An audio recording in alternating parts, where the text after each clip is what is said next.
오늘 우리에게 주신 하나님의 말씀은 사무엘상 17장 31절에서 54절 말씀입니다. 봉독은 37절에서 50절만 하도록 하겠습니다. 다윗은 말을 계속하였다. 사자의 발톱이나 곰의 발톱에서 저를 살려주신 주님께서 저 블레셋 사람의 손에서도 틀림없이 저를 살려주실 것입니다. 그제서야 사울이 다윗에게 허락하였다. 그렇다면 나가도 좋다. 주님께서 너와 함께 계시길 바란다. 사울은 자기의 군 장비로 다윗을 무장시켜 주었다. 머리에는 노투구를 씌워주고 몸에는 갑옷을 입혀주었다. 다윗은 허리에 사울의 칼까지 차고 시험 삼아 몇 걸음 걸어본 다음에 사울에게 이런 무장에는 제가 익숙하지 못합니다. 이렇게 무장을 한 채로는 걸어갈 수도 없습니다.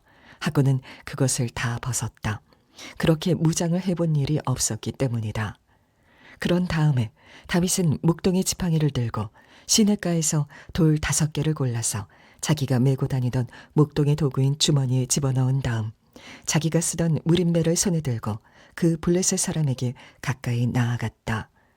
그 블레셋 사람도 방패된 사람을 앞세우고 다윗에게 점점 가까이 다가왔다. 그 블레셋 사람은 다윗을 보고 나서 그가 다만 잘생긴 홍한 소년에 지나지 않는다는 것을 알고는 그를 우습게 여겼다. 그 블레셋 사람은 다윗에게 막대기를 들고 나에게로 나아오다니 내가 나를 개로 여기는 것이냐 하고 묻고는 자기 신들의 이름으로 다윗을 저주하였다. 그 블레셋 사람이 다윗에게 말하였다. 어서 내 앞으로 오너라. 내가 너의 살점을 공중의 새와 들짐승의 밥으로 만들어주마. 그러자 다윗이 그 블레셋 사람에게 말하였다. 너는 칼을 차고 창을 메고 투창을 들고 나에게로 나아왔으나 나는 내가 모욕하는 이스라엘 군대의 하나님 곧 만군의 주님의 이름을 의지하고 너에게로 나왔다. 주님께서 너를 나의 손에 넘겨주실 터이니 내가 오늘 너를 쳐서 내 머리를 베고 블레셋 사람의 주검을 모조리 공중의 새와 땅의 들짐승에게 밥으로 주어서 온 세상이 이스라엘의 하나님을 알게 하겠다. 또 주님께서는 칼이나 창 따위를 쓰셔서 구원하시는 것이 아니라는 것을 여기에 모인 이 온 무리가 알게 하겠다. 전쟁에서 이기고 지는 것은 주님께 달린 것이다. 주님께서 너희를 모조리 우리 손에 넘겨주실 것이다. 드디어 그 블레셋 사람이 몸을 움직여 다윗에게 점점 가까이 다가오자 다윗은 재빠르게 그 블레셋 사람이 서 있는 대열 쪽으로 달려가면서 주머니에 손을 넣어 돌을 하나 꺼낸 다음 그 돌을 무림매로 던져서 그 블레셋 사람의 이마를 맞추었다. 골리앗이 이마에 돌을 맞고 땅바닥에 쓰러졌다. 이렇게 다윗은 무림매와 돌 하나로 그 블레셋 사람을 이겼다. 그는 칼도 들고 가지 않고 그 블레셋 사람을 죽였다. 아멘. 하나님의 말씀입니다. 다 함께 자리에 앉겠습니다.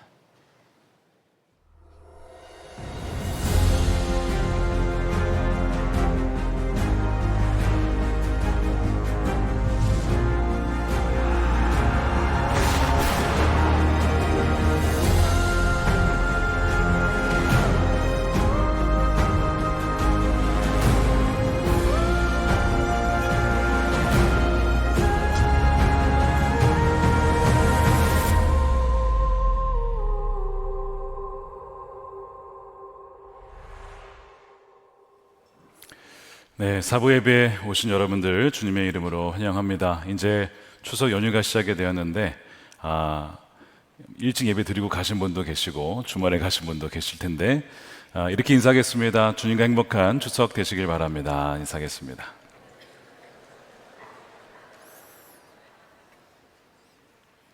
네, 저도 그렇게 보내겠습니다. 누군가가 인사하시는 것 같아서 제가 답변을 드리는 겁니다. 감사합니다. 사무엘상 시리즈 하나님 마음에 맞는 사람 20번째 시간이 되겠습니다. 하나님의 방법으로 골리앗과 싸우라 라는 제목의 말씀을 나누겠습니다.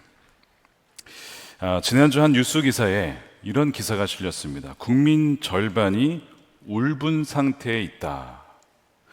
서울대학교 보건대학원 교수 연구팀이 지난달에 발표한 조사에 따르면 응답자의 절반이 장기적인 울분 상태에 있답니다. 그 중에서 10%는 굉장히 심각한 상태, 그리고 거기에 있었던 60%는 스스로 목숨을 끊고자 하는 그런 위기 상황 가운데 있다고 합니다. 여기서 울분이란 부당함과 모욕 등 스트레스 경험에 대해서 분노뿐만 아니라 깊은 좌절과 무력감이 동반되는 감정적인 반응이다. 이 복합적인 반응이 이 울분이라고 하는 거예요. 억울함이 누적되면 울분이 되고 이 울분이 지속이 되면 우울로 귀결이 된다는 것입니다. 국민 절반이 그렇다는 거예요. 그러면 지금 이 자리 예배에 참여하신 분들, 온라인으로 참여하신 분들의 절반가량이 본인이 인지하든 인지하지 않든 그런 상태에 있을 가능성이 있다는 거죠. 최근 공무원들이 줄줄이 퇴사하는 배경에 여러 가지 원인이 있겠지만 이 시민들의 이 거대한 울분을 받아들이기 너무 어려워서 퇴사를 하였다라는 분석이 있을 정도입니다. 이것이 지금 한국 사회의 단면인데요. 놀랍게도 이스라엘 백성들도 분명히 이런 상황이 있었던 것 같습니다. 왜냐하면 우리가 지난번에 살펴본 것처럼 골리앗의 모욕과 조롱 소리를 40일 내내 들었기 때문에 그래요. 골리앗이 이제 자신 앞에 다가오는 다윗을 향하여서 저주를 하며 이렇게 모독을 합니다. 43절 보십시오. 자기 신들의 이름으로 다윗을 저주하였다. 어서 내 앞으로 오너라. 내가 너의 살점을 공중의 새와 들짐승의 밥으로 만들어 주마. 자기가 지금까지 평생 싸움에서 져본 적이 없는 용사입니다. 다 그렇게 되어 왔다는 거예요. 너도 그 중에 하나가 될 것이다. 굉장히 두려운 말이죠. 끔찍한 말들입니다. 다윗은 이날 이 얘기를 처음 들었겠지만 이스라엘 백성들은 40일 내내 들은 거예요. 그러니까 국민 절반이 아니라 이스라엘 군대 전체가 울분 상태에 빠져 있었을 겁니다. 너무나 억울하지만 또한 모욕적이지만 이러지도 못하고 저러지도 못하는 깊은 무기력한 가운데 빠져 있는 상태에 있었을 것이 분명합니다. 그래서 이 골리앗은 무엇을 상징하냐면 하나님의 백성들을 조롱하고 모욕하는 사탄을 상징해요. 어떻게 조롱하죠? 너 하나님 믿는다며, 너 그리스도인이라며, 하나님이 너의 왕이시라며, 근데 세상에서 너가 이기고 있냐? 라고 하는 조롱을 하는 거예요. 여러분, 그런 이야기가 처음에 들을 때는 그렇지 않아라고 하지만 이 이야기를 계속 듣잖아요. 그런가? 그러네. 이러면서 축 처지는 겁니다. 이게 골리앗의 조롱이에요. 넌 이길 수 없어. 뭐 이번 생에는 글렀어. 뭐 이번 생에 다음 생에가 어디 있어요. 근데 이런 식으로 막 유혹을 하죠. 속이죠. 너는 지금 그 상황에서 절대 빠져나올 수 없어. 어떤 분이 저에게 상담을 하셨습니다. 지금 직장이 너무 어려운데 도무지 이 상황에서 어떻게 움직일 수 없을 것 같아. 절대 움직일 수 없을 것만 같습니다. 막 이런 절망감을 얘기를 하시더라고요. 우리는 이미 지난 시간에 이 골리앗을 만났을 때 인생에서 우리가 어떻게 싸워야 되는지 기본적인 영적 원칙을 배웠습니다. 뭐였죠?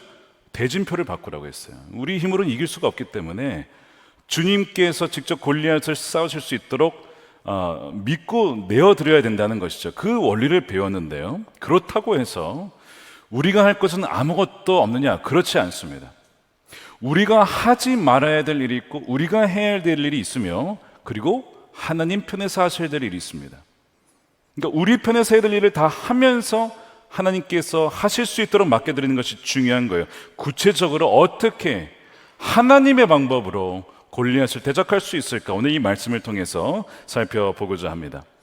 골리앗이 이제 하나님과 그의 군대를 막 조롱할 때에 이 다윗의 마음에 의분이 일었습니다. 여러분 혹시 어디선가 하나님을 조롱하고 그분의 백성들과 교회를 조롱할 때 그 얘기를 들었을 때 이런 마음에 분노가 일어납니까? 다윗에게는 그 마음이 이런 거예요. 하나님을 저렇게 무시하다니. 내가 하나님이 살아계심을 증거할 거야 라고 저요하고 좀 나가는 거죠. 물론 처음에 형 엘리압이 네가 뭘 하겠냐, 막 너 전쟁 구경하러 온 거지, 이런 식으로 저항이 있었지만 싸우지 않고 지나갔어요. 사울에게 갔습니다. 근데 이번에 사울이 다윗을 낙담시키는 거예요. 뭐라고 하냐면 33절에 보니까 사울은 다윗을 말렸다. 그만두어라. 내가 어떻게 저자와 싸운단 말이냐. 네가 뭔데 저랑 싸워. 이런 식으로 낙담을 시키는 거예요. 저자는 평생 군대에서 뼈가 굵은 자이지만 너는 아직 어린 소년이잖아. 여러분 이거 객관적으로 맞는 말입니다. 둘은 비교 대상이 아니에요. 평생 전장에서 굵은 전사. 한 명은 그냥 목동 소년입니다. 어떻게 싸우죠? 말이 안 되는 거죠. 그러니까 맞는 말인데 그 맞는 말이 우리를 낙담시키죠. 너의 배경을 봐. 너가 가진 돈이 뭐가 있어. 너 학벌을 봐. 너의 스펙을 봐. 너의 키를 봐. 뭐 이런 식으로 막 사회적인 어떤 기준에 맞추어서 이렇게 비교를 해보면 뭐 맞는 말이긴 해요. 근데 그 맞는 말 때문에 맞으니까 오히려 더 기분이 나쁜 거예요.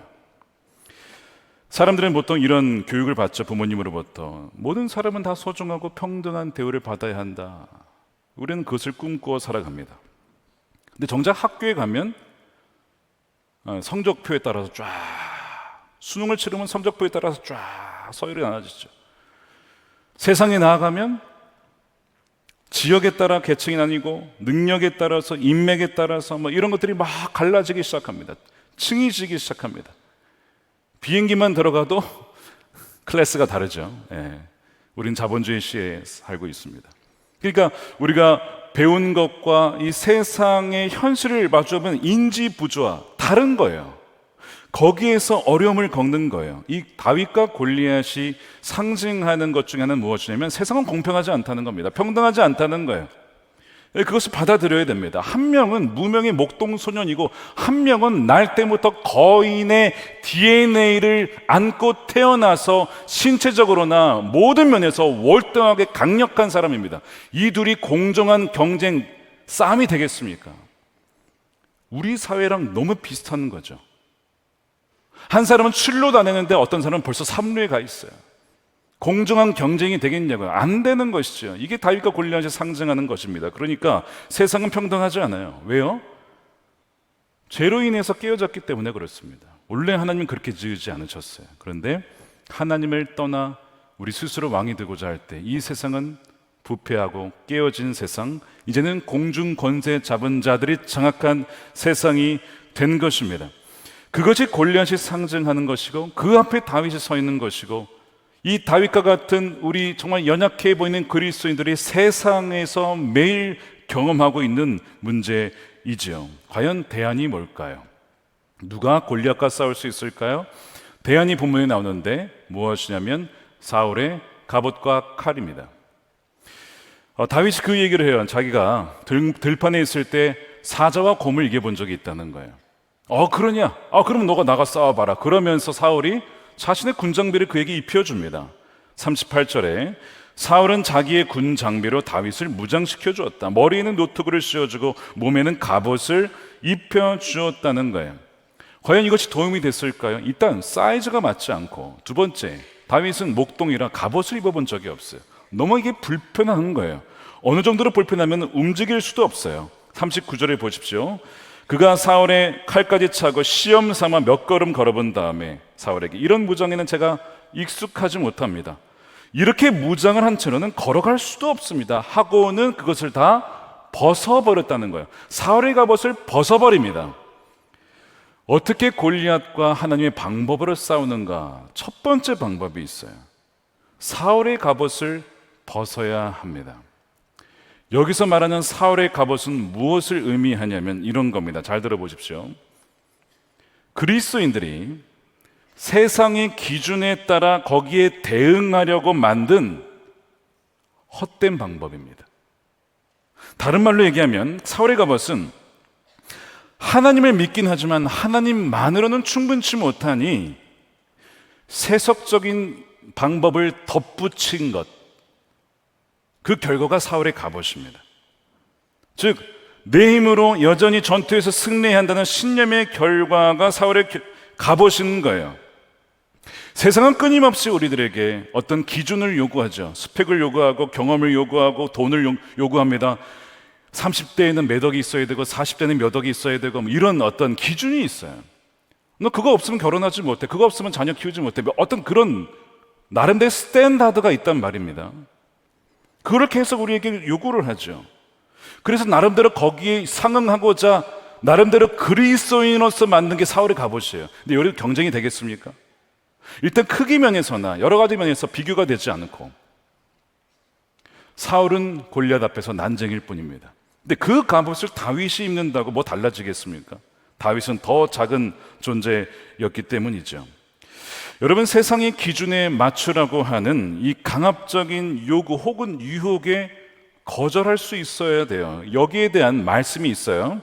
사울의 갑옷을 거절해야 된다라고 하는 어떤 말씀이냐, 대표적인 성경 구절이 로마서 12장 2절입니다. 이렇게 되어 있습니다. 여러분은 이 시대의 풍조를 본받지 마십시오. 다른 번역, 필립스라고 하는 번역에서 이렇게 번역을 합니다. 잘 들어보십시오. 여러분을 둘러싸고 있는 세상의 틀에 억지로 맞추지 마십시오. 세상의 패턴에, 세상의 프레임에 억지로 거기에 맞추어 굽신거리며 살지 마십시오라고 얘기하는 거예요. 아까 말씀드린 것처럼 우리를 둘러싼 세상에서 소위 이기고 성공하기 위한 공식과 패턴이 있습니다. 승진하려면 이렇게 하라, 창업하려서 성공하려면 이렇게 하라, 부자가 되려면 이렇게 모아라 라고 하는 투자 전략이 있어요. 그것이 좋을 수도 있지만, 그리고 또한 세상은 계속 거기에 대해서 끊임없이 맞춰야 한다, 그렇지 않으면 너는 이길 수 없다라고 얘기하거든요. 누가요? 골리앗이요. 우리 매일 그 얘기를 듣고 살잖아요. 그러니까 우리도 거기에 맞춰 살아야 돼, 아무리 그리스도인이라도 그렇게 살아야 돼 라는 생각을 하곤 하지요.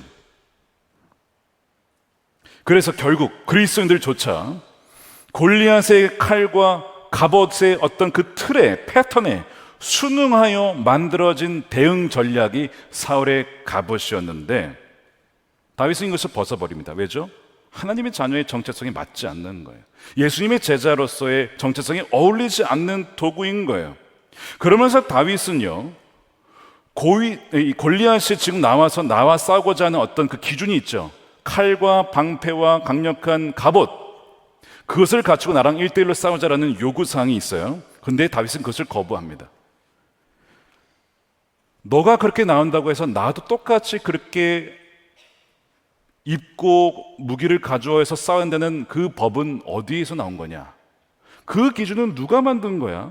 나는 그 요구에 응하지 않겠어. 나는 거절할 거야. 지금 다윗은 사실 그 얘기를 하고 있는 거예요.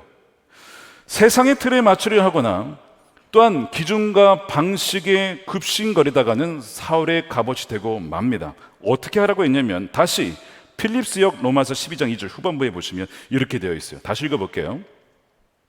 여러분을 둘러싸고 있는 세상의 틀에 억지로 살려고 아등바등 맞추려 하지 말고 하나님이 새로 만드시는 사람이 되어 마음의 태도를 전부 바꾸십시오. 뭐라고 되어 있습니까? 하나님이 새로 만드시는 사람. 하나님의 기준이 있고 세상의 기준이 있습니다. 세상의 기준에 의해 만들어진 사람이 있고 하나님이 새롭게 만드신 사람이 있습니다. 여러분, 하나님께서 새롭게 만드신 사람이 되시길 축복합니다. 그 얘기를 하고 있어요. 그러면서 마음의 태도를 바꿈으로써 새로 만드시는 사람이 되라는 거예요. 그러면 하나님이 인정하는 선하고 완전한 뜻을 여러분은 실제로 입증하게 될 것입니다. 경험하게 될 것입니다 라고 얘기하는 거예요. 골리앗은 전형적으로 힘의 논리로 살아가는 사람입니다. 사울은 하나님을 믿는 사람이라고는 했지만 사실상 힘의 논리에 굴복하여 그 틀에 순응하려 했던 사람이죠. 그러나 다윗은 전혀 다른 인물이었던 거예요. 하나님이 만드신 사람입니다. 하나님이 형성시킨 사람이에요. 하나님이 광야에서 만드신 사람입니다. 이것이 다윗이었어요. 어떻게 그럴 수 있었을까? 이제 우리가 앞으로 계속 살펴볼 거예요. 아직 다윗은 완성형이 아닙니다. 부족한 점이 굉장히 많아요. 이제 향후 이제 광야로 쫓겨났을 때, 도망자가 되었을 때 하나님께서 그를 어떻게 만드시는지, 그의 불순물이 무엇인지를 점차 우리는 보게 될 거예요. 그러나 귀한 것은 무엇이냐면 그의 마인드가 달라져 있다는 것입니다. 자, 여기서 마음을 새롭게 바꾸라라고 하는 이 마음은요, 이 heart가 아닙니다. 영어로 마인드는 지성, 사고체계, 사고 방식을 말해요. 생각하고 사고하는 것이 달랐다는 뜻입니다. 세상을 바라보는 관점이, 이 세계관이 달랐다는 거예요. 예를 들면 이런 겁니다. 어떤 사람은 이 세계가 어떤 그냥 우연히 어떤 빅뱅으로 터지면서 진화되어 지금까지 수천만 년 지나서 되었다라고 얘기를 하죠. 그것이 이 세상을 바라보는 관점입니다. 이 하나의 방식이죠. way of thinking. 그런데 어떤 사람은 하나님께서 그의 말씀으로 세상을 창조하셨다. 사람은 원성의 후손이 아니라 사람을 고유하게 하나님의 형상대로 지으셨다라고 믿고 생각하는 사람이 있어요. 이것이 다른 생각이죠. 그러면서 보이는 이 세계가 다가 아니고 영원한 하나님 나라와 천국과 지옥이 있으며 영원한 심판이 있으며 우리가 이 세상을 살아갈 힘이 우리에게 있는 것이 아니라 우리의 호흡을 지금이라도 주님은 걷어가실 수 있고 우리가 이 세상을 이길 힘은 주님이 주신다라고 생각하고 믿는 사람이 있어요. 완전히 다른 것입니다. 이것이 하나님이 새로 만드신 새로워진 지성을 가진 사람이에요. 어떻게 그렇게 될 수 있을까요? 성령과 말씀으로. 다윗은 사무엘상 16장에 나와 있지만 성령으로 충만을 받았을 뿐만 아니라 이미 들판에서 하나님을 경험하면서 그의 생각과 삶이 변화되기 시작했습니다. 그리고 그의 말하고 행동하는 것이 달라지게 된 것이죠. 그래서 다윗은 아무리 골리앗이 위협을 해도 골리앗이 크지만 누가 더 큽니까? 하나님이 훨씬 큰 거예요. 하나님 보시기에 그 관점으로 보니까 골리앗은 거인이 아니라 난쟁이입니다. 하나님이 더 크게 보이는 그 눈이 열려지게 되기를 축복합니다. 그러니까 그 위협이 위협으로 다가오지 않아요. 너가 나에 비해서는 크지만 하나님에 비해서는 넌 난쟁이야. 대진표를 바꿨기 때문에 그렇죠.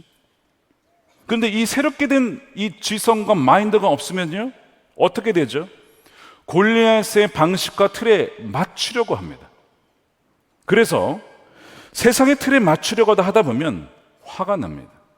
울분이 나요. 왜? 공정하지 않거든요. 누구는 날 때부터 DNA가 달라. 그러니까 우울해집니다. 심지어 두려워져요. 왜요? 나는 골리앗처럼 될 수가 없는 거예요. 그냥 타고난 것인데. 그리고 골리앗을 이길 수 없다라고 하는 두려움을 느끼게 되죠. 이런 경험이 여러분들에게 있지 않습니까? 그 아이러니한 것은 무엇이냐면 우리는 골리앗을 되게 미워하잖아요. 적이라고 생각하니까. 근데 이런 게 있어요. 우리는 골리앗을 미워하지만 사실 골리앗을 공경하고 동경하는 마음도 있습니다. 골리앗처럼 되고자 하는 마음이 있어요. 그런데 골리앗처럼 되지 못할까 봐 조급해하고 두려워하는 마음이, 이중적인 마음이 우리 안에, 인간 안에 본성 속에 숨겨져 있습니다. 모순이죠. 그래서 그 결과 하나님을 믿는다고는 하지만 사울의 갑옷을 걸치는 거예요. 다윗은요 걸쳤죠 처음에는. 그런데 그것을 벗어버립니다. 여러분 혹시 걸치셨습니까? 괜찮아요. 저도 걸쳐본 적이 있어요. 저도. 근데요 주님께서는 기회를 주세요. 벗어버리면 된다. 사울의 갑옷을 벗어버려라. 사울의 갑옷을 버리는 거절하는 여러분 되시길 축복합니다. 사울의 갑옷을 교회와 정치의 문제로 좀 적용을 해보겠습니다. 교회도 세속적인 정치 권력을 장악하여 그 힘을 통해서 하나님 나라를 세우고자 하는 유혹을 받곤 합니다. 물론 정치계나 경제계나 신실한 그리스도인들 리더십들이 있어서 중요한 역할을 해 주셔야 됩니다. 그렇게 되기를 원하지만 그러나 교회가 어떤 정치적 당파를 만들어서 세속 정치와 결탁해야만 하나님 나라를 세울 수 있다고 믿는다면 그것이야말로 바로 사울의 갑옷인 거예요. 하나님을 믿는다고는 하지만 실상은 믿지 않는 것이죠. 정치 권력을 더 신뢰하는 거예요. 그렇게 되면 국가의 어떤 여러 가지 문제나 혹은 나라의 위기가 닥쳤을 때에 하나님을 찾아가서 금식하며 기도하기보다는 정치인 찾아다니기 바쁘게 될 것입니다. 우리는 교회 역사 속에 그런 걸 많이 봤어요. 교회와 정치가 지나치게 결탁이 되어서 하나가 되었을 때 교회가 얼마나 부패할 수 있는지를 우리는 중세 교회 또한 17세기 영국과 다른 나라를 통해서 너무나 많이 봤습니다. 만일 교회와 정치가 결탁해야 한다면 왜 예수님은 로마의 정치 권력을 이용하여 하나님 나라를 세우려 하지 않으셨을까요? 왜 어리석게도 오히려 그 권력에 힘없는 어린 양으로 죽으셨을까요? 왜냐하면 하나님의 나라는 권력과 힘으로 오는 것이 아니기 때문에 그래요. 오늘 47절에 이런 말씀이 나와요. 주님께서는 칼이나 창 따위를 쓰셔서 구원하시는 것이 아니라는 것을 여기 모인 온 무리가 알게 하겠다. 지금 이스라엘 백성들은 창과 어떤 힘이라고 하는 그 상징을 나타내는 창과 무기를 의지하고 있었어요. 그러니까 그게 없으니까 지금 벌벌 떠는 거예요. 근데 다윗은 생각이 다르다고 했잖아요. 하나님은 그걸로 구원하신 분이 아니잖아. 그것을 알게 할 거야 라고 하면서 나서게 되는 것이죠. 혹시 이런 나라를 꿈꾼 적이 있지 않습니까? 태어나자마자 그리스도인이 되는 나라, 태어나자마자 세례를 받는 나라, 그러니까 나라의 국교가 되어서 무조건 그리스도인이 되는 거예요. 법으로 정해가지고. 이건 어떨 것 같으세요? 좋을 것 같죠? 좀 좋을 것 같아요. 뭐 박해도 없고 뭐 어려움도 없고 뭐 코로나 시대에도 마음대로 예배 드리고 뭐 그럴 수 있을 것 같아요. 근데 그랬던 적이 있습니다. 교회 역사를 보면 그런 나라들이 많았어요. 예를 들면 아까 말씀드렸던 존 웨슬리가 태어났던 18세기 영국 사회, 영국 성공에 태어나면 세례를 받는 거예요. 근데 여러분 그때가 영적으로 가장 어두웠습니다. 왠지 아세요? 회개 없이, 거듭남 없이 그리스도인이 되었기 때문입니다. 명목상의, 문의상의 수많은 그리스도인이 나온 거예요. 그러면서 자신이 거듭나지 못한 것을 알지 못한 채 죽어가는 거예요. 왜요? 자기는 교회로 나왔으니까, 자기는 세례를 받았으니까. 그래서 주님께서는 존 웨슬리를 택하셔서 그를 변화시키시고 영국 사회를 부흥을 통해서 일으키셨던 것이죠. 제가 성지순례를 갔다 오면서 이번에 소아시아 지역에 대린구유라고 하는 곳에 다녀왔어요. 초대교회 핍박 때 그곳을 지하 동굴로 피난하여서 평생을 거기에서 수천 명이 산 거예요. 잠깐 피한 게 아닙니다. 평생을 지하 동굴에서 지하 6층, 지하 7층, 8층, 심지어 20 몇 층까지 쫙 내려가요. 개미집처럼 돼 있어요. 그곳에서 신앙을 지키며 살아간 이들이 있었어요. 핍박은 있었지만 오히려 그때가 가장 믿음이 순수했고 가장 강력했던 믿음을 소유했던 때. 제가 그것을 보면서 참 부끄러워졌어요. 우리는 환경이 이러하다 저러하면 불편하다 뭐하다. 그들은 그런 어둠 속에서도 자신의 믿음을 지키기 위해서 헌신을 했다는 것이죠. 세상과 똑같이 머리 숫자로 규모로 재정으로 대응하려고 하는 것은 사울의 갑옷이죠. 지금 여러분이 입고 있는 사울의 갑옷은 무엇입니까? 우리의 싸움은 혈과 육이 아니라고 했죠. 악한 영들을 대적하는 것입니다. 그 무기는 무엇이냐면 하나님이 주시는 말씀과 바로 기도인 줄로 믿습니다. 우리의 가장 강력한 무기는 바로 주님이신 것이죠. 그러므로 다윗처럼 사울의 갑옷을 거절하는 여러분들의 시기를 축복합니다. 이거 첫 번째요. 두 번째, 하나님이 주신 고유한 강점으로 싸우라는 거예요. 다윗은 사울의 갑옷을 거절하면서 자신이 과거에 사자와 검으로부터 하나님께서 나를 지켜주셨던 그 소중한 경험들이 있어요. 자, 그것을 고백합니다. 34절 보십시오.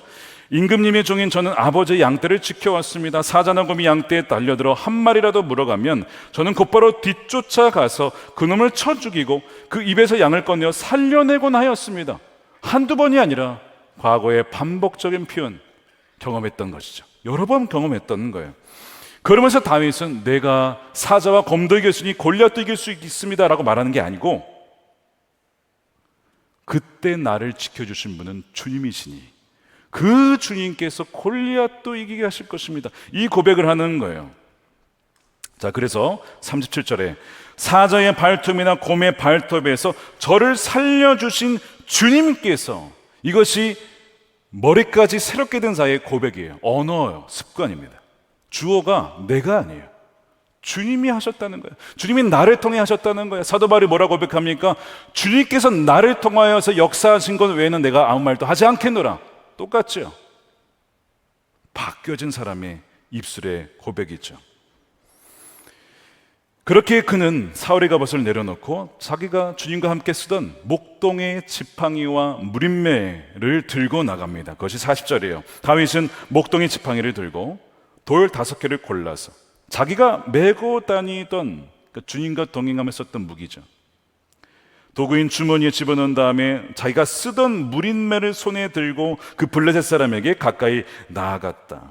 자신에게 하나님께서 지금까지 나를 훈련시키시고 나에게 주신 고유한 정체성과 강점으로 대결을 하러 나간 것입니다. 고대 병사들은 3가지 분류가 있어요. 하나는 보병, 두 번째는 기마병, 세 번째는 궁병 아니면 돌을 던지는 투석병입니다. 자, 질문을 드릴게요. 골리앗은 뭘까요? 갑자기 잠에서 확 깨죠. 골리앗은 보병이지요. 칼과 방패를 지니고 있으니까. 그러면 다윗은 뭐였을까요? 투석병입니다. 다시 질문을 드릴게요. 보병과 투석병이 1대1로 붙으면 누가 이길까요? 잘 모르겠으면 가만히 있는 것이 좋습니다. 근접전에서 붙으면 보병이 이기죠. 근데 떨어져 있으면요. 이미 상황이 달라지는 거예요. 떨어져 있으면. 여러분, 투석병이 얼마나 강력한지 사사기서에 나와 있는데 20장 16절에 보시면 16절부터 읽겠습니다. 이 모든 백성 중에서 택한 700명은 다 왼손잡이라. 물매로 돌을 던지면 조금도 틀림이 없는 자들이다. 조금도 틀림이 없다 무슨 얘기야? 백발백중이었다는 거야. 자, 그러면 보병이 나갈 때 뒤에서 이 700명이 돌을 던지면 700명씩 쭉쭉 떨어져 나가는 거죠. 굉장히 무서운 거예요. 돌이 날라와서 다 맞추는 거예요. 이 거리가 한 100m 되는 거리에서도 던져서 맞힐 수가 있었던 실력을 가진 자들이었습니다. 다윗에게는 갑옷과 칼과 방패는 없었어요. 근데 그는 투석병이었기 때문에 멀리서 떨어져 있었고, 또한 갑옷을 입지 않으니까, 몸이 작으니까 뭐가 있어요? 속도와 기동력이 있습니다. 게다가 멀리에서 돌을 던질 수가 있어요. 반면 골리앗은요, 60kg의 무거운 갑옷을 입고 있었습니다. 키가 컸습니다. 상대적으로 다윗보다 훨씬 느릴 수밖에 없죠. 그래서 골리앗이 처음에 뭐라고 하냐면 내게 오래요. 자기는 느리니까 네가 와라. 내게로 오라 그러잖아요. 사자와 같이 비교적 빠른 동물도 물매로 맞춰서 죽일 수 있는 다윗이었다면, 자, 질문입니다. 사자와 비교할 수 없이 더 컸던, 그리고 더 크고 느렸던 골리앗을 맞추는 것이 쉬웠을까요? 어려웠을까요? 네, 그거는 여러분들에게 답변을 맡기겠습니다. 그건 다윗이 아니니까 모르겠습니다. 제가 무슨 얘기를 하는 거냐면, 다윗은 세상이 요구하는 그 기준 방식, 여기에 맞춰서 나가 붙자, 거기에 응하지 않았다는 거예요. 전혀 다른 방식으로 싸우는 거예요. 보병으로서 1대1로 붙자, 이길 수 없죠, 다윗은. 그런데 보병이 아니라 멀리서 투석병으로서 붙는다면 이건 전혀 이야기가 달라지게 되는 거예요. 자신의 강점을 가지고 싸우겠다는 것이죠. 세상의 어떤 기준과 패턴을 와해시키겠다는 겁니다. 여러분, 이것을 경영용어로 와해성 혁신이라고 불러요. 와해성 혁신. 예를 들면 이런 겁니다. 예전에 플립폰들 쓰셨잖아요. 이거 더 좋은 플립폰 만들어서 경쟁해야지, 이게 아니고요. 스마트폰이 딱 등장하는 거예요. 다 무너졌어요. 이게 와해성 혁신입니다. 나보다 강한 자 나와 골리앗을 막 하는데 돌을 던지는 거야. 이게 뭐야, 이거 갑자기. 돌 던지면 반칙, 그런 게 어디 있어요. 그렇잖아요. 지성이 완전히 새롭게 된, 다른 사람들은 생각하지도 못했던 방식으로 골리앗을 대하는 거예요. 그 누가 주신 지혜입니까? 하나님이 주신 것이죠. 이 지혜가 여러분들에게 있게 되기를 축복합니다. 왜 세상이 요구하는 방식의 틀에 맞추려 아등바등하며 사십니까? 하나님이 주시는 그 지혜면 창조성이 발휘가 되면서 전혀 다른 방식으로 접근할 수가 있었다는 것이죠. 사격 전사로서 지금 골리앗과 붙는 것입니다. 저는 설교에 대한 열등감이 있었어요. 말을 잘하는 편도 아니었고, 또 외모적으로도 어떤 분은 바라보기만 해도 예수님과 같은 분이 계시잖아요. 제가 누구라고 말씀드리지는 않겠습니다만, 그냥 바라만 봐도 그냥 일단 은혜가 돼요. 근데 그런 것도 아니고, 어떤 분은 굉장히 탁월한 논리와 단순성을 가지고 메시지 전하는데 그런 것도 아니고, 그러니까 저도 수도 없이 다른 분들처럼 되고자 막 노력했던 적이 있습니다. 심지어 우리 유유 목사님의 그 천천히 하는 그 방식도 한번 따라해 보기도 했고, 근데 제 스타일이 아니었습니다. 마틴 로이드 존스 목사님이라고 이 한 구절을 깊게 파고 들어가는 설교, 강해 설교 스타일이에요. 그것도 해봤는데 너무 어려운 거예요. 이것도 내 스타일이 아니다. 주님께서 어느 날 책 제목으로 저에게 말씀해 주셨어요. 책 제목이 자기 목소리로 설교해라. 너의 고유한 강점과 스타일로 하면 된다. 왜 다른 사람이 되려고 하니? 다른 사람이 왜 되려고 해? 다윗아, 너는 다른 누가 되려고 하지 마. 너는 내가 지은 고유한 작품이야. 여러분들은요, 하나님이 지으신 고유한 작품인 줄로 믿습니다. 다른 누가 아니라고요. 그 책에 보니까 맷 챈들러라는 목사님이 이런 글을 쓰셨어요. 자신이 아닌 다른 사람이 되는 것은 죄다. 저게 내 역할이면 좋겠어 라든가 내가 다음엔 이걸 했으면 좋겠어 라고 말한다면 자신에게 정해진 경주를 하지 않는 사람이다. 그것은 하나님께서 나를 불러 맡기신 일에 불만을 품는 것이고 하나님께서 빚으신 내 모습에 불만을 품는 것이다. 다윗은 나 왜 골리앗처럼 더 크지 않았지? 나는 왜 거인이 아니지? 라고 하지 않고 나에게는 속도와 기동력과 물매 실력을 주셨지. 여러분들이 가진 것은 무엇입니까? 주님이 고유하게 주신 것이 있다는 거예요. 돌아보니까 주님께서는 저에게 무엇을 주셨나? 저는 어려서부터 눈물이 많았습니다. 울보로 불리긴 했어요. 그 눈물이 보니까 애통한 마음이에요. 긍휼의 마음, 영혼에 대한 긍휼의 마음, 그리고 열정을 주셨어요. 주님은요, 그게 내가 너에게 고유하게 준 거다. 그거면 된다. 열등감이 사라졌어요. 하나님이 나에게 주신 것이구나. 우리는 종종 너무나 자주 다른 누군가가 되고 싶어 하면서 그 사람과 비교하면서 때로는 비교의식에 또한 우울해지기도 합니다. 여러분 10대 아이들이 특별히 우울증에 걸리는 이유가 있다고 해요. SNS를 통해서 인스타를 통해서 막 더 예쁘고 잘나고 너무 잘하는 애들 보면서 나는 무엇인가 거기에서 스트레스를 받는다는 거예요. 여러분 성경 말씀으로 마음을, 지성을 새롭게 해야 됩니다. 성경은 뭐라고 하고 있죠? 에베소 2장 10절에 우리는 하나님의 작품입니다. 여러분 제품 아닙니다. 찍어내는 제품 아니고요. 핸드메이드, 하나님께서 직접 지으신 작품이라는 거 세상에서 유일한 작품입니다. 유일한 작품이에요. 선한 일을 하게 하시려고 하나님께서 그리스도 예수 안에서 우리를 만드셨습니다. 여러분 우연히 태어난 줄 아십니까? 여러분 진화의 산물인 줄 아십니까? 원숭이의 후손인 줄 아십니까? 혹시 그런 분은 없으시겠지만 어떤 아이들은요, 나 원숭이의 후손이야 이렇게 믿는 아이들이 있어요. 분명히 말하잖아요. 그리스도 예수 안에서 하나님이 만드셨다고. 하나님께서 이렇게 미리 준비하신 것은 미리 준비를 하셨대요. 뭐를 위해서요? 선한 일을 하며 살아갈 수 있도록, 복음을 위하여, 예수 그리스도를 위하여. 그렇게 우리를 지으셨다는 거예요. 이것을 믿으면요, 건강한 자존감이 생기죠. 남들과 비교하지 않아도 돼요. 그냥 여러분 자신이 되면 돼요. 하나님이 지으신 그 모습으로 살아가시면 됩니다.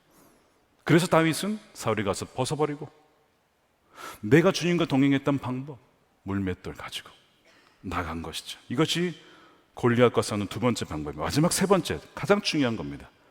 주님을 온전히 의지함으로 싸우는 겁니다. 이것이 없으면 첫 번째, 두 번째 아무 소용이 없어요. 왜냐하면 전쟁에서 이기고 지는 것은 바로 주님께 달려있기 때문에 그래요. 47절 보십시오. 주님께서 칼이나 창 따위를 쓰셔서 고난하시는 것이 아니라는 것을 여기 모인 온 무리가 알게 하겠다. 전쟁에서 이기고 지는 것은 누구에게 달렸습니까? 주님께 달린 것이다. 믿습니까? 여러분 정말 믿으세요? 이거 안 믿는 분들 많습니다. 교회에서는 이렇게 믿고 나가면, 실제 세상 현장에 나가면 이렇게 안 살아요.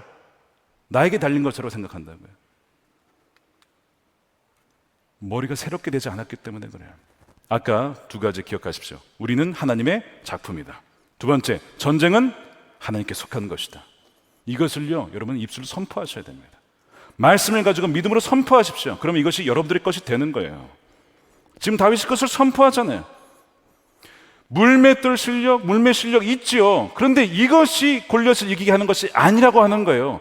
주님께서 이기게 하시는 것이라는 고백입니다. 그러면서 다윗이 물맷돌만 가져간 것이 아니라 하나 뭘 가져가서 또 지팡이를 들고 나가죠.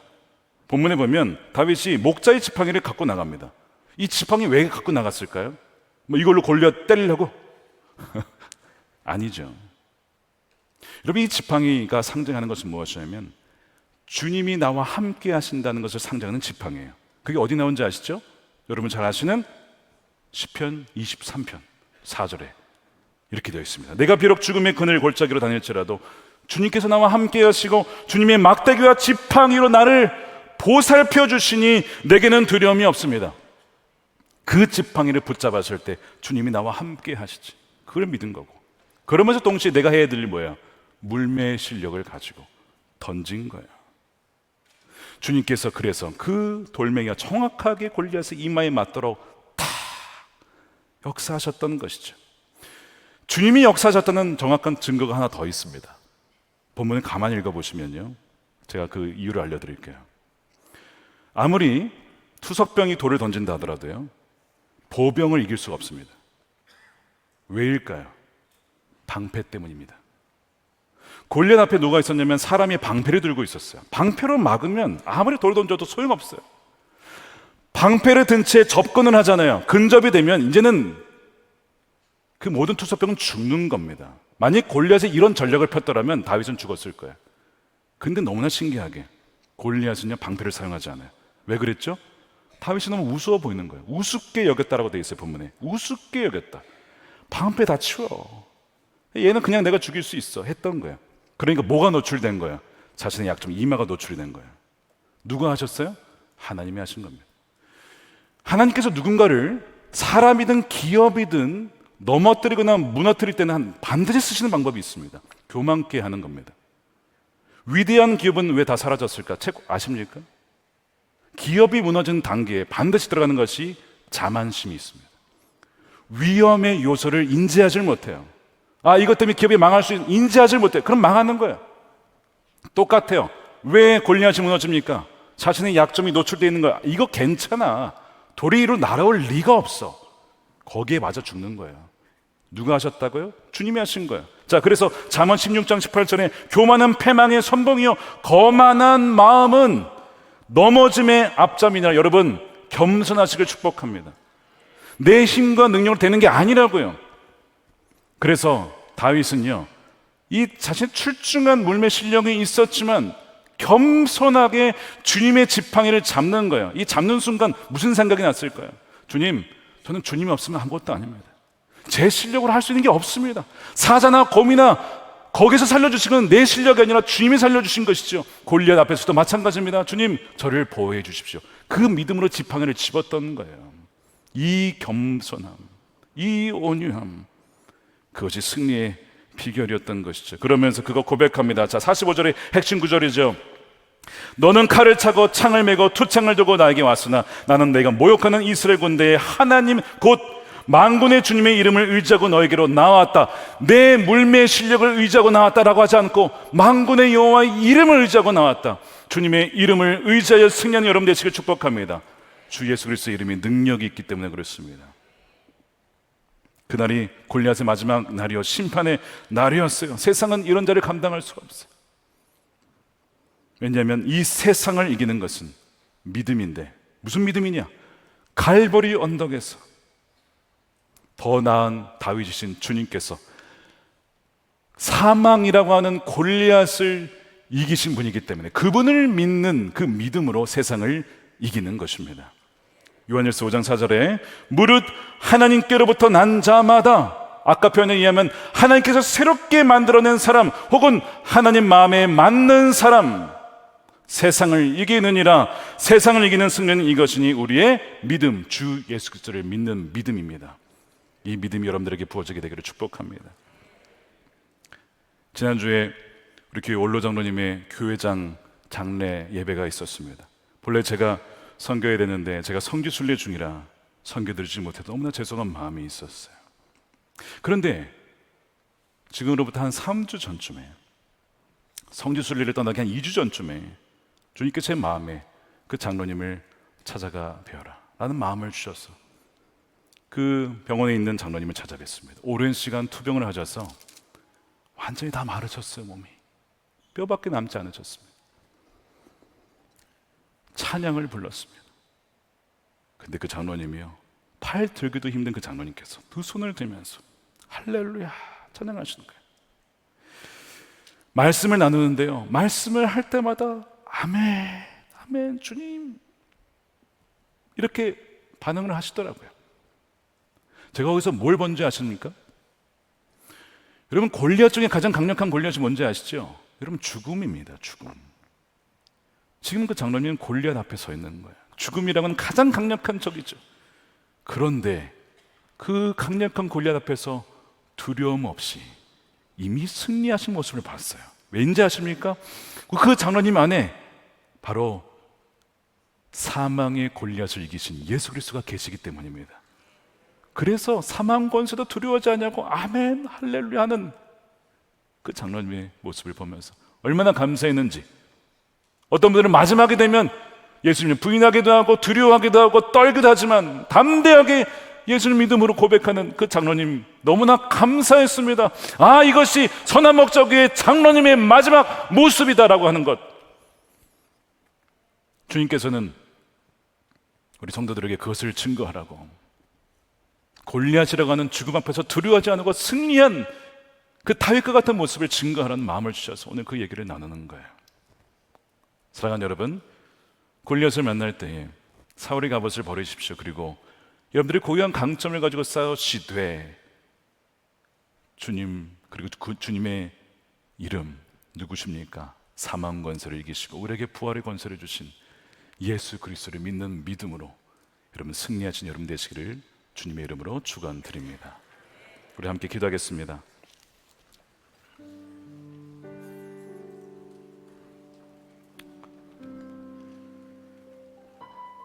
우리 삶엔 다양한 골리앗들이 존재합니다. 재정의 골리앗, 질병의 골리앗, 그리고 가장 강력한 골리앗인 죽음. 그 앞에 서보면 내가 무엇을 의지하며 살았는지를 알게 돼요. 여지없이 드러납니다. 이스라엘 백성들처럼 벌벌 떨면서 어쩔 줄 몰라 하며 깊은 절망 가운데 있든지, 아니면 다윗처럼 물론 골리앗이 강력한 존재이긴 하지만 하나님에 비하면 아무것도 아니구나, 그렇게 보는 사람이 있습니다. 여러분들은 어떤 사람인 것 같습니까?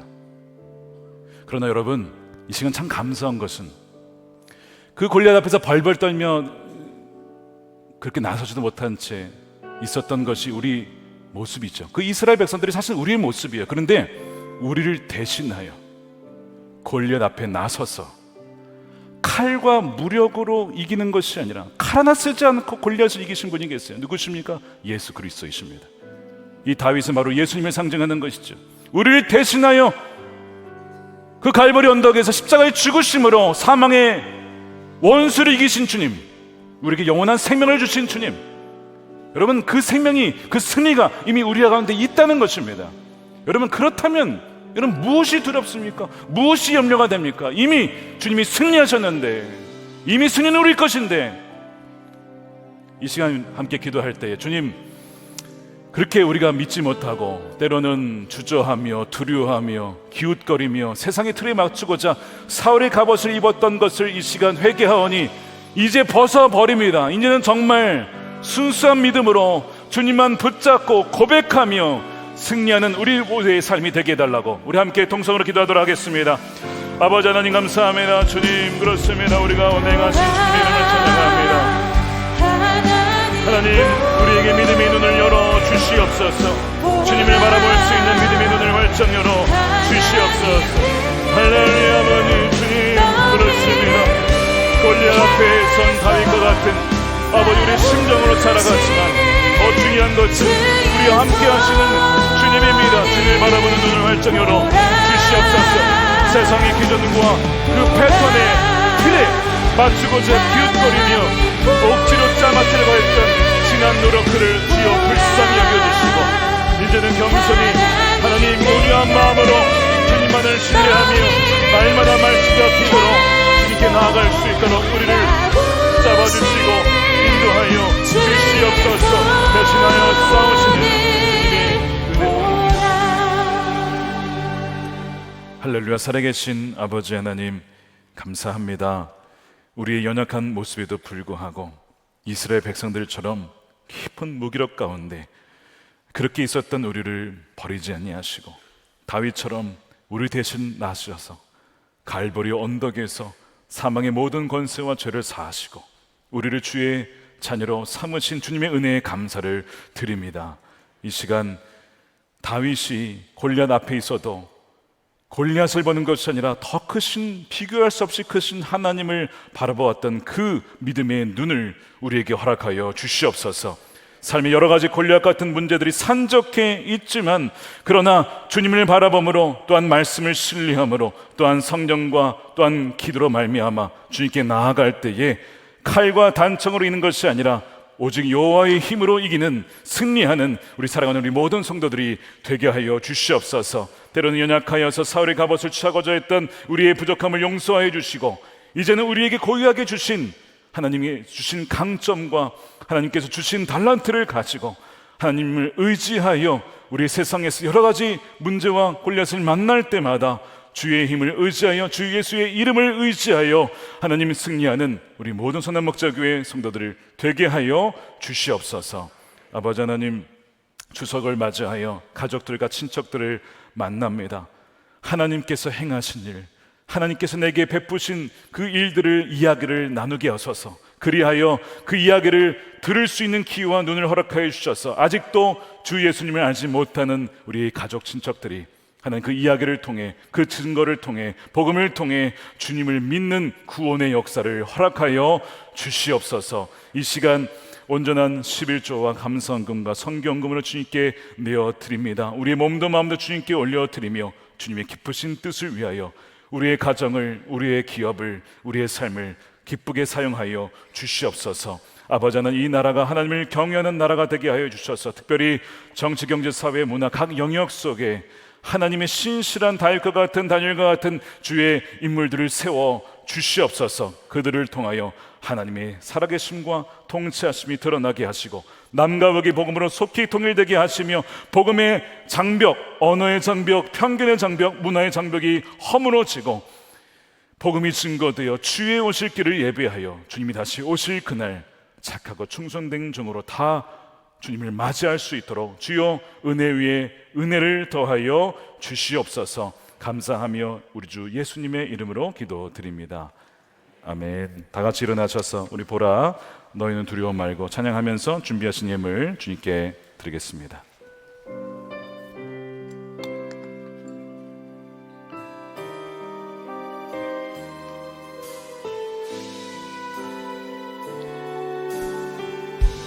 보라 너희는 너희는 두려워 말고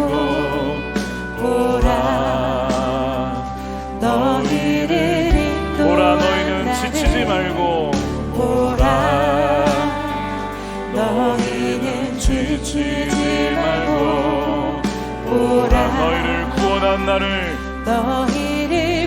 너희를 치던 적은 어디 있느냐 너희를 치던 적은 어디 있느냐 너희를 억누르던 원수는 우리 두 손 들고 찬양합니다. 보라 하나님 구원을 보라 하나님 능력을 너희를 위해서 싸우시는 주의 손을 보라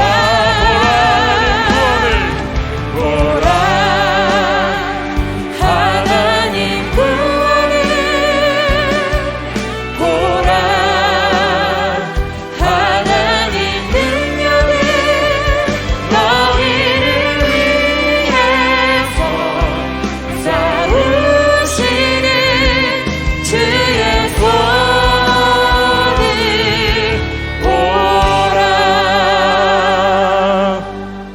아멘. 축도하겠습니다. 이제는 우리에게 영원한 승리를 주신 예수 그리스도의 크신 은혜와 아버지 하나님의 측량할 수 없는 크신 사랑하심과 성령님의 감화감동 내주하심이 다윗과 같이 주님을 바라보는 그 믿음으로 승리하고자 주님께 나아가는 사랑하는 모든 성도들 머리 위에 저들의 가정과 일터와 사랑하는 자녀들과 다음 세대 이 교회와 나라와 민족 가운데 영원히 함께 하시기를 간절히 축원하옵나이다.